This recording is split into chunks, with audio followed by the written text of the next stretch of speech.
अस्सलाम वालेकुम दोस्तों, की हाल चाल है। उम्मीद है तुसीं सारे भाई खैर खरीत नाल होवोगे। तो आ चलते हैं अज की वीडियो की तरफ। तुहानूं दिखाने इत्थे कमाद की बिजाई हो रही है, लेबर लगी खड़ी है पिंड दे नाल ही।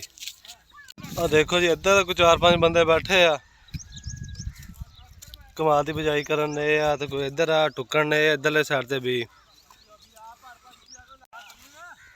इधर कमाद टुकी जाते जी भी। 5-6 बंदे तो इधर 5-6 बंदे जड़े आ वो कमाद घेरी जाते आ खेलों दे विच। देख लो जी,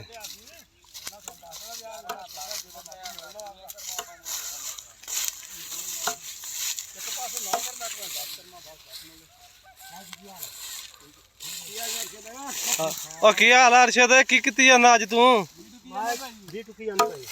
दिहाड़ी धूड़ी लै रहा, की कर रहे हैं? किन्नी 1000 रुपया 500? अच्छा 1000 ते बंदे दिहाड़ी ते आए जी, चोरी जमीन दे आके कम करन। आ चोरी जवेद खड़ा जी इधर। आ कुकड़ बाज जड़ा अगे तो थोड़ी वीडियो चढ़ाई सी ना, ये ओ ही है जी। एक कमाद एदी फटीक ते आए सारे। तो बाबा भी अगे तो तुहानूं दिखाया सी, ओह सरों कड्ढन डे सी राया। ते आ बंदे ले जांदे टोकरे भर भर के ये बजाय वो जेडे बंदे किरण ने उन्होंने झोलियां जाके भर देंगे। बाबा की हाल है? आ इधर आ कुकड़बाज वड्डी जांदा कमाद, आ एक पिछे छिली जांदा वा, नाल टुकी जांदा वा। थल्ले लकड़ रखी है तो उत्ते कमाद छिल के ते टुकी जांदा वा। तो आ कुकड़बाज जेड़ा वा वड वड के रखी जांदा पिछले छिलण वास्ते। चंगा ला रखिया कुकड़बाज।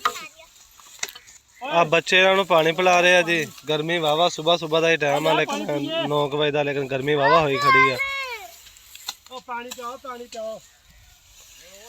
इधर लग्या खड़िया जी 5-6 पार्टियां, ये 20 किरण, उधर भाई बैठे भी है 2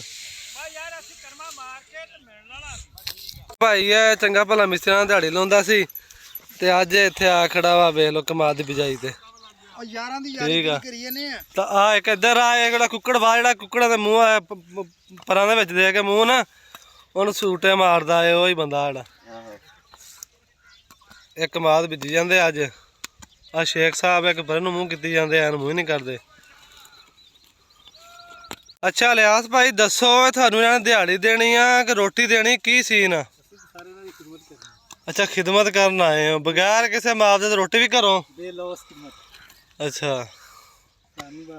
तो इस तो इलावा अपनी की मसरूफियत अजकल थानू लोग बड़ा पसंद करते दूर दूर ताईं?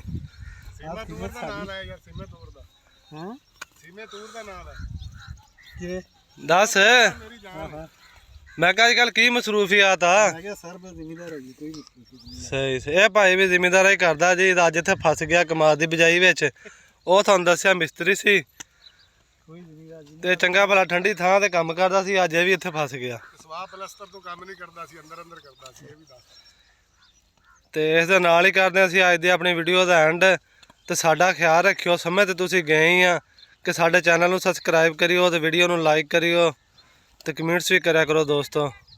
दुआवां याद रखियो। अल्लाह हाफिज़।